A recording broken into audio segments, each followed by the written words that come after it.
Hi, Colin and Powers. Hope you guys are having a great day today. Is your video lesson. Four things I want to talk about. I'll go down the list, and if you have questions at the end, feel free to shoot me a message, and we'll go from there.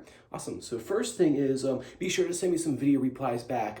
That gives me a great place to kind of jump off for these videos and kind of know where you are in the process. Other important thing too is that in doing this, I always want to catch bad habits right away. So if we're doing something, if we're shutting the door and something's like looking funny in there, or like we're kind of coming off to the side a little bit, for example, I want to catch that right at the very beginning, because basically every time like you do a bad habit, we have to do another repetition of a good habit to get rid of that out of the playing position or playing. So be sure to send me some videos back, and excited to see kind of like what you guys been working on since the last time I had you in person in the studio. So be sure to get those over to me. I'd love to see them. Second thing is sitting position review. Like I said, I'm not sure where things are looking right now, where if we need to work more on like shutting the door, for example, or like sleepy hand or parachute or whatnot. So I'll just give some general comments, and then once you kind of get something over to me, I'll be more than happy to take a look at that and give my 2 cents. So I'll just go through real quick on the sitting position so make sure open the door, right?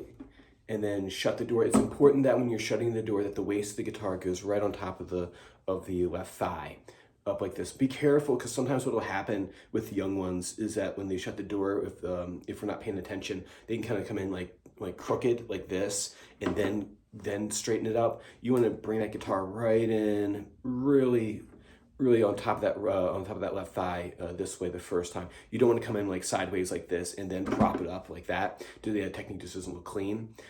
Basically coming in like this and then right up top, make sure we're holding on to the neck of the guitar right here.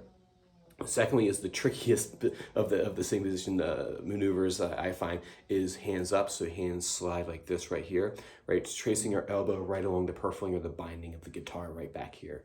So we have this, and then we're gonna trace our hang on here, and we're gonna trace our elbow back, and then hands up like this right here, right? Be careful, don't skip that step because that's important. That's like this right here is like the glue that holds it all together. Because if we do this and you lift up, the guitar is gonna fly away from us. That one's probably like I said, that one's I think the trickiest one for the younger students to get down. Next thing is fall asleep, letting that arm just gonna fall down off the top of the guitar. Make sure not to shrug the shoulder when we do that, or to sink into the guitar like this right here. That's another habit that I see sometimes develop if we're not paying attention to all the little details. So here, if we fall asleep, careful not to sink into the guitar like this, or or have the hand like have too stiff right here. Sometimes the kids will like tighten up and put their hand down here, so that nice and relaxed, like right here. With that fall asleep, bringing that hand up to the dot, and then parachute. Keep on working those parachutes, right? It's very important. If I could go back in time when I was first learning classical guitar, if I could go back in time and tell myself one thing, it would have been to have really good positional frames with the right hand. I basically played for a long time without them, and I was trying to figure out why. I would always miss strings, or my playing technique wasn't clean. And a lot of it, what it was that I was unaware of the position of the right hand. I was just kind of, left hand, you have all the cool looking stuff going on over here.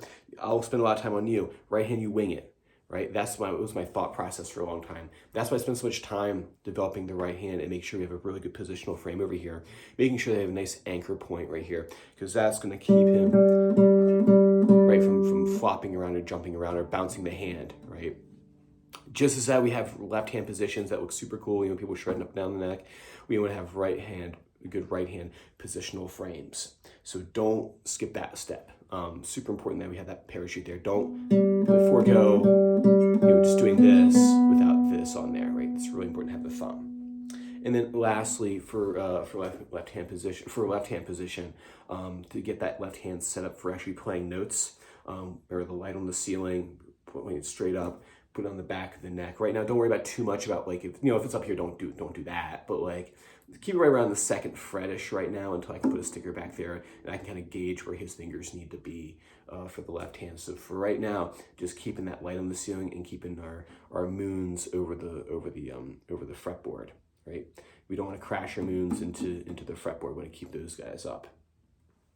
work on that for sitting position, and then same thing, reviewing, just I'm not sure where he is with it, so I can't make more than just some general comments, but keep on drilling G string, B string, and E string, right? We have those rock solid in his memory before we start adding notes over here. If we're having trouble remembering these, you're definitely gonna have trouble remembering those over here, right? So that's why it's really important for us to get these strings down and get the letter names down. So review that G and make a game out of it. We've had plenty of games that we've played before where you see, you can have in the note race, see who can play the notes quicker or something like that. You can take turns going back and forth. Who can play G or B the quickest.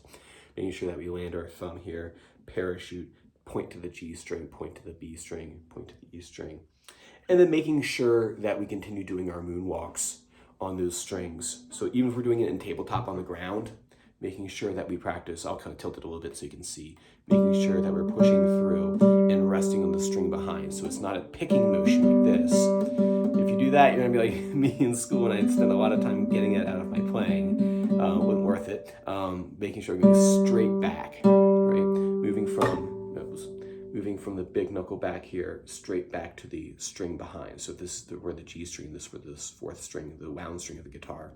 I got my parachute over here. I'm passing through and resting on the string behind, right? Just like that. All right, work on those 4 things right there. Like I said, I'd love to see a video of where you guys are in the whole process. That lets me kind of see if there's any issues popping up, or if I go, hey, you guys are doing an excellent job, thumbs up. Everyone's doing an excellent job anyway, just by trying. So send that over to me. I'd love to see it, how things are coming along. And I'll see you same time next time. Bye.